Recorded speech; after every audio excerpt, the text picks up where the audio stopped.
My name's Herschel. I am a managing director at Kroll, and then Tim Berry, also managing director at Kroll. One of the questions was, what is a certified share? So, basically, it's a component of the expenditure rate.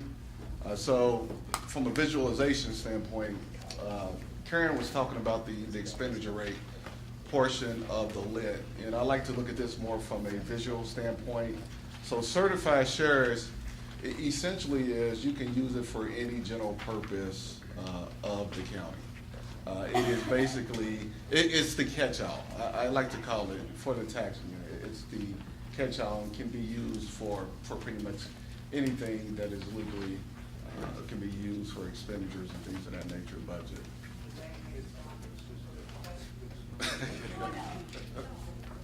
No, it's no investment. As you will find, expenditures are oftentimes very tight in the county, and revenues are very tight in the county, and as a result, these dollars are utilized for their appropriate purposes in order to meet your budgets across the county. So Karen is at Ice Miller and a legal firm. Much of her conversation was really about this topic as it relates to the legal side of things. We at Crow are financial advisors, municipal advisors, and we look at things more on the financial side of things. So some of these slides, some of these topics are very similar. It's just a different interpretation of those conversations and that concept. It's great that I'm in front of everybody as I'm standing there. But as you look at this slide, you look at, as Karen mentioned before, you have the maximum rate for your expenditure rate of 2.5%. But many communities have also utilized property tax relief, which is outside of that 2.5%. So many of you raised your hand saying that this was your first time in county government. Back in 2010, there was a referendum on the ballot talking about property tax caps, and should we put those property tax caps in our state's constitution? And from a taxpayer's perspective, that was a great thing, because we had a maximum of what our property taxes were going to be.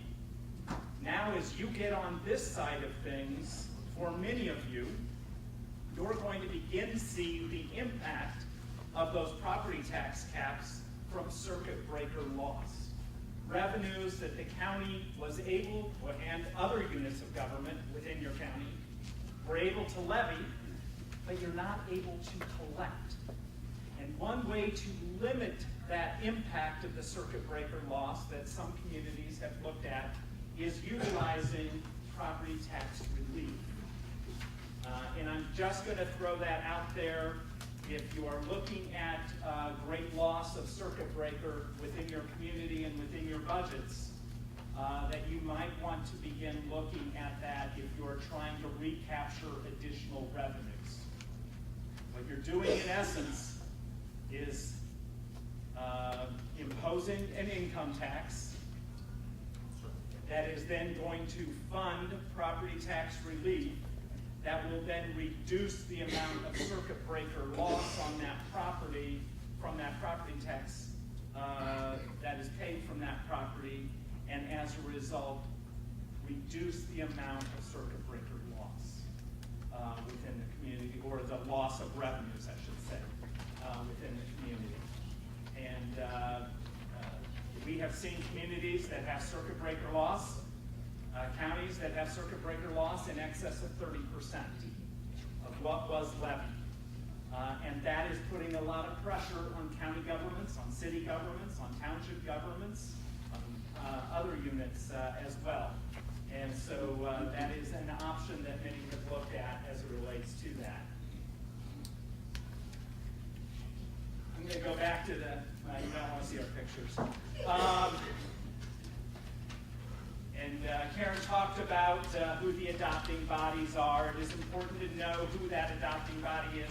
If you have a question, if you're a Catholic poet, Seaton County, we have that information. You can grab us afterwards and we can let you know exactly what Bill County is. Yes, ma'am. Yes. Is that changeable by the county? No. It's always going to be Yeah. that body. That was established under, correct, yeah. Unless there would be future legislative change that would change how that is impacted. At the state level, Yeah, at the correct. state level. Yeah. Yeah, but once again, you can see us after the fact, and if you're unfamiliar with where you were previous, let us know. We can let you know what particular, where you fall in at. Can I go back a little bit? Sure. In our county, all of our money goes into edit. So if we have any bonds or in that are out in that edit fund, we can't move any of that money. Period. Well, yeah, That's to another fund. right. That is correct. You can Well- use it for specific purposes identified by statute as, that are classified as economic development. That's it. If that's how it's all allocated. Now, Now, let's say you've still done 100% allocation to economic development. In my personal opinion, but if, let's say that's $1 million, I use funding numbers, and let's say that the debt service on your bonds or leases is only $500,000. That's $500,000 that gets distributed to everybody else for other, as Tim says, economic development, but one of the purposes under economic development is any purpose for which it be defined may be used. So that $500,000, but if everything has been pledged, then none of it can be So, spent on anything else. so we can move money that's over above what's been pledged, we can move that. That and the reserve, because there has to be a sort of cushion. And 125% coverage on all bonds that are outstanding. 125% coverage. And it's not just your bonds, it would be bonds of another unit As well. Right. that is receiving edit funds. And you're gonna need to get that from different taxing units. I mean, we say 125%, but there could be, within different ordinances or resolutions of another, unit that may have it greater than what we call a test of maybe 150%. So you're really gonna need to make sure what their test is for other units as well. Yep. So within the expenditure rate, you have the PSAP, your 911 center. A lot of people say, well, there's a 911 fee on my phone. And there is. But unfortunately, that 911 fee that is on your phone has already peaked out. How many of you in this room have a landline? how many of you don't? How many of you 5 years ago had one and you no longer do? What you're seeing is there aren't as many landlines. That revenue that is coming in from 911 is now coming in predominantly just from cell phones. And quite frankly, at this point in time, we have pretty much total saturation of the market with cell phones. And so as a result, those dollars peaked several years ago. At the same time, technology is evolving.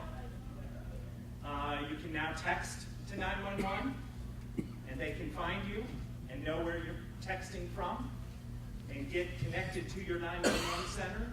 You can call from your cell phone while traveling down the highway, and they can follow where you're going and transfer that call from one county to the next as you pass over to the next county's jurisdiction.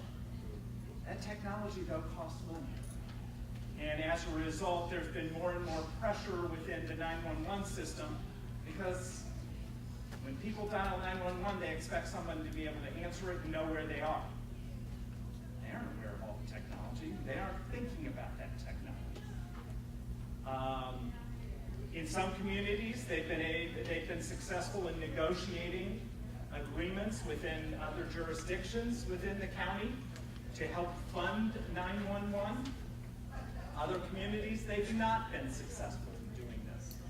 This is a way to fund an income tax for dollars to go into the 911 fund to operate current operations, as well as, or to fund current operations, as well as to fund technology improvements, as well as even a new 911 center. It can be used for anything along those lines. And we're seeing more and more communities adopt that 911 fee because they're recognizing that those costs are not declining. They're also recognizing that in the past, the 911 fee has never paid for all of the 911 fund expenditures. Many communities, it will pay for maybe technology, but staff members have been paid out of the general fund. And so this is a way to help relieve general fund pressure by adopting the 911 PSAP fee. PSAP is Public Safety Answering Point. That's what they refer to the 911 centers across the country. And Indiana has traditionally been a leader in 911. Anyone here from Huntington? Huntington County was the first county in the country to accept the 911 call back in the 1970s. And Allen County followed shortly thereafter. Indiana was the first county, the state in the country to begin accepting a wireless 911 call, and the first state in the country to be able to identify where that call was coming from. So this is continue to be there to provide that high level of experience, or that high level of technology that our taxpayers have become accustomed to. What are taxes you see coming down in the next 10 years you'll have to offset the changes in demographics? That's self-interest without a car. Well, happens to make more taxes like this, something like that. Certainly changes in the way we operate will change the revenue collections within communities, certainly. Whether that's from excise tax or taxes.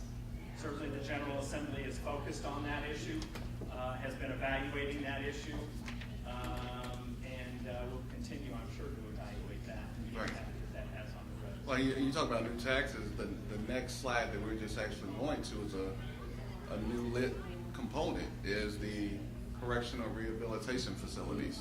So you're talking about what's demographics and what's facing county government this is one of the major issues was correctional rehabilitation facilities. So this just was actually passed here recently at a max rate of 0.2. Now, one thing I want to make sure everyone is aware of, number one, it only goes to counties. So no other tax unions, it just goes to counties. The other thing that's also really important about this particular component of the expenditure rate, it is that it only is for 20 years. Yes, sir. When you say 20 years, so we take a rate at 0.17, 2 years later bump it to 0.18. Is the 20 years start from the 0.17 or from the 0.18? Is that window stay? From when first adopted. From when first adopted, 0.17. So, you know, when you look at this particular component of the rate, make sure that you're thinking about what are you actually going to do with that, because once you pass it, the clock starts. Unlike your other rates where there is no cap on the years, there is an actual cap on the years. Why that cap? Why that 20-year cap? You were there. I didn't vote for that.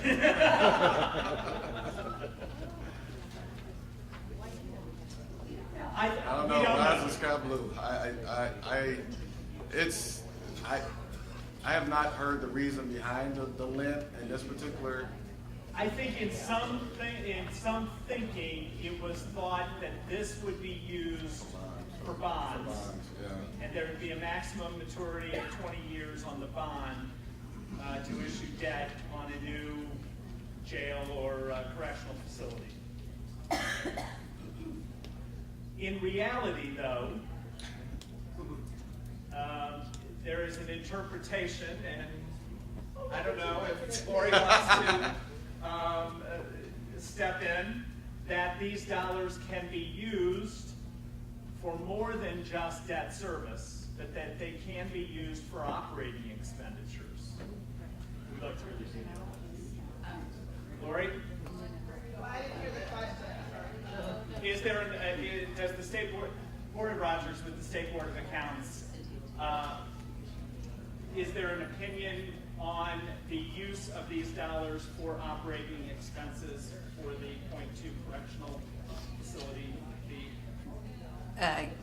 Maybe not issued by the State Board of Accounts, but the Commissioner of the Department of Local Government Finance issued two memos. One, well, we won't talk about the first one, but the second one basically says you can use it for operating.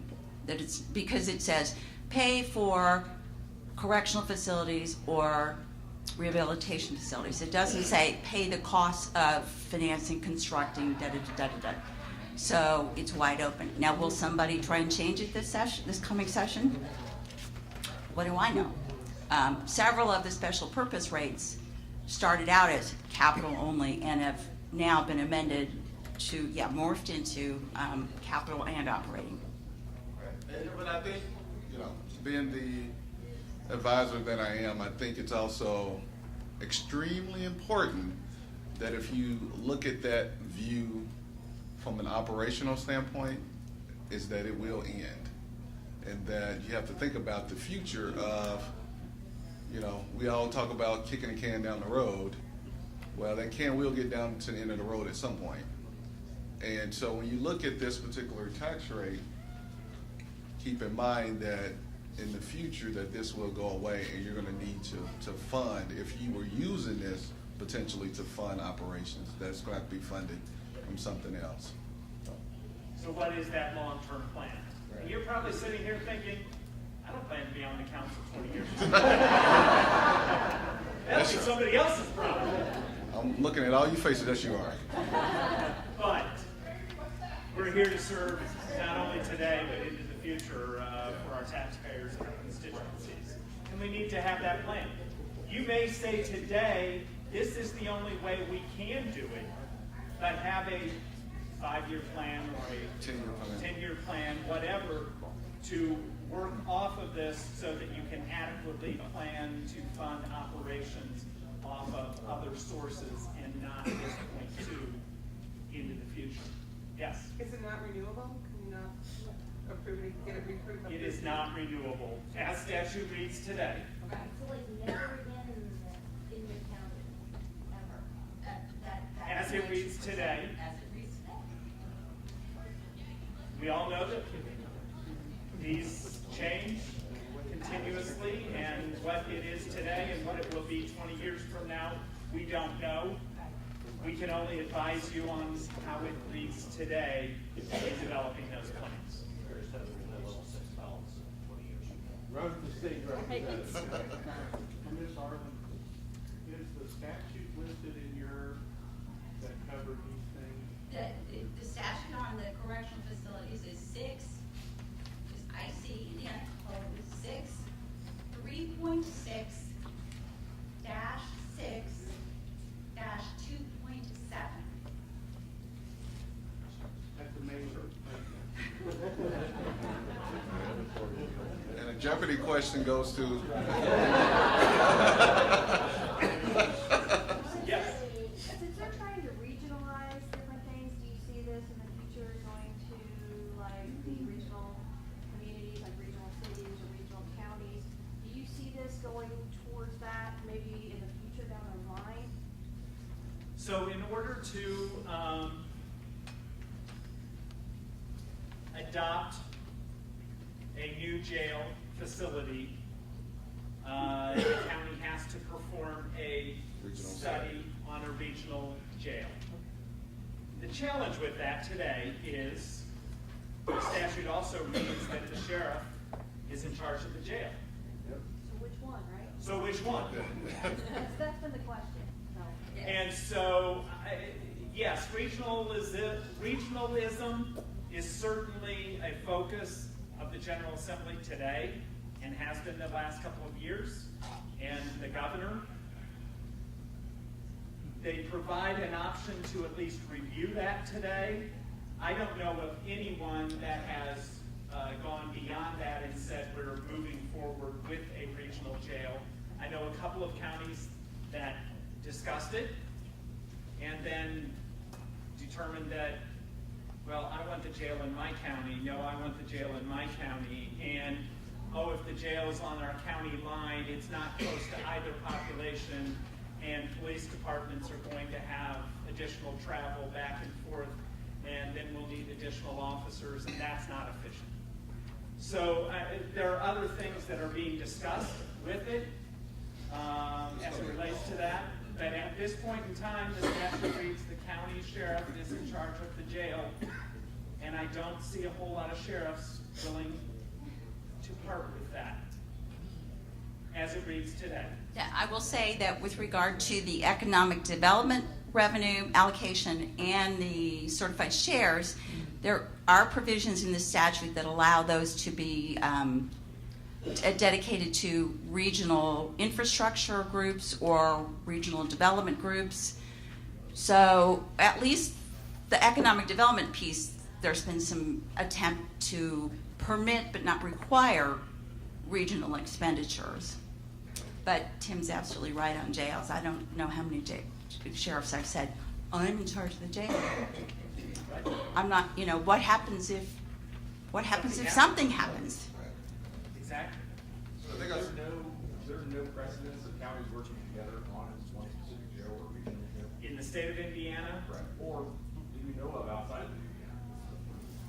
I think in other states, you see regionalism, but you see regional facilities that are controlled more by the state versus counties. instead of by the counties directly. Under the current system, most time they just pay, Ohio County, for example, does not have a jail. They pay Dearborn County or Switzerland County for the bed space. But they have some precedence for that as it relates to the prosecutor as well. Correct. There's a single prosecutor. Single prosecutor for both counties. Yeah. Yes, sir. Like, is it more than just who wants to be in charge of the jail? Is it more about how much money the sheriff makes?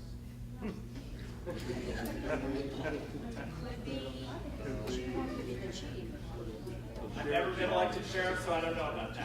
Well, they did pass the law that stated that the sheriff's wife, when they used to combine the matrons, would be the matron, and they would have the sheriff also collecting his salary. That's no longer acceptable.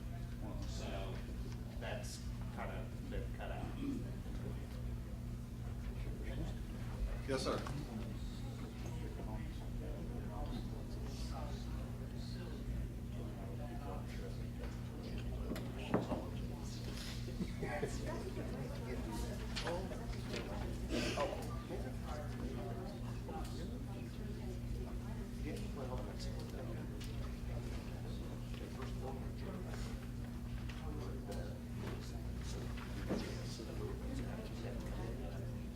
And some of that has changed with state statute as it relates to sentence reform as well. What was the question? What was the The question? comment was really about was really more a comment about what the intent of this county jail is, as the original intent of a regional, of a facility, as a holding facility, not as a long-term prison. But some of that has changed with some of the statutes that. That's evolved. enacted as well. Yeah. Yes, sir.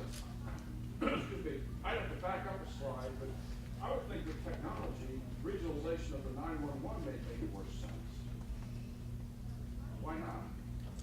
I think, well, there's certainly, we've gone in steps of that. So it used to be, we had, oh gosh, I'm trying to remember back. I want to say in Indiana, we had something like 350 different public safety answering points at one point in time. Cities, counties, universities, Township fire department. townships. Fire departments, yep. In Lake County, there were at one point in time 17, I want to say, different PSAPs within the county.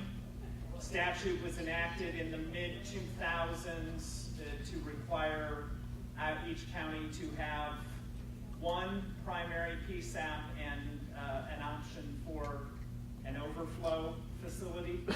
So there has been some already. Others would say that it probably begs for more of that. I wouldn't disagree with that from that perspective. We actually talked about that. My prior life, I was state treasurer, and we oversaw the wireless 911, and we tried to push for that regionalization of PSAPs because of technology moving up and down. But there was a lot of pushback. Brown uniforms sometimes don't like to be dispatched, or blue uniforms don't sometimes like to be dispatched by brown uniforms. And they don't like being dispatched by brown uniforms from another community. And that's some of the challenge that you have. There was also another question. Yes, ma'am. Do you see the jail population like steady though with the new laws coming into effect where the lesser offenders aren't just going to go walk with no. Wouldn't that be great? Oh, I understand, but our jails are overcrowded, and that was the Indiana Supreme Court decision, so we're gonna live with it, right? You know, I would love to say that we could reduce them. I don't know. I mean, I personally am not in a position to say yes or no, or we can or we can't. I think it certainly is a challenge that we're all facing. We're discussing reactive behavior, but there's no neighboring county besides we're refracting code. Maybe I'm just a really terrible government. I think the challenge is you have a lot of challenges financially, and how do you address those challenges within the current code? And I think you'll learn later, how do you become advocates for change and communicating your message to those that can make some of those changes at the General Assembly. And I think you'll talk about that more later as you talk about your association and the role that the association can play in the Indiana General Assembly and with the executive branch. We've got just a minute left in our time, so I think we've pretty much touched on this. I don't know that we've talked about the role that school corporations could have. You did a little, okay, I was out of the room because it was crowded in here. We talked about the economic development and the uses of the economic development fund. The statute is pretty specific in providing options, but also it does provide some latitude in interpretation for how those dollars can be used. And then I opened it up really talking about property tax relief and what you might want to look at if you are facing in your community. Now, some counties have not seen the impact of circuit breaker loss. Other counties are seeing dramatic circuit breaker loss.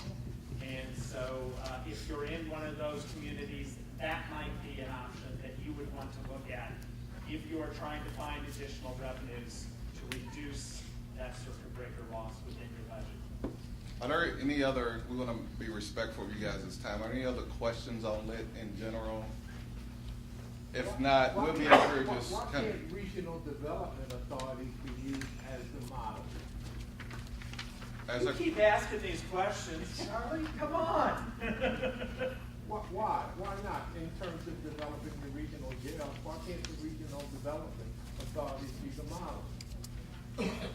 I think for a long time in the legislature, we look at these imaginary lines that were drawn under the Constitution of the 92 different counties, and we have a hard time thinking outside of that box yet.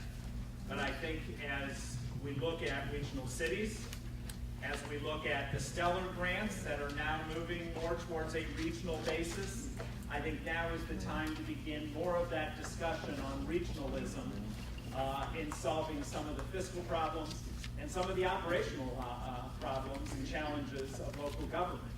And I think it will only continue to evolve.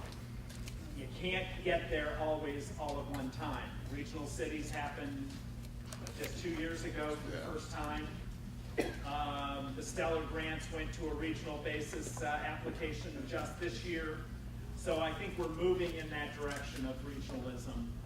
And I think we'll see how effective it is on those areas. Early results seem to be pretty positive, but we'll see if that's a solution for the future challenges of local government and local challenges. Well, we really appreciate you guys' time. Yeah, once again, we'll be up here. Congratulations. Yeah, congratulations.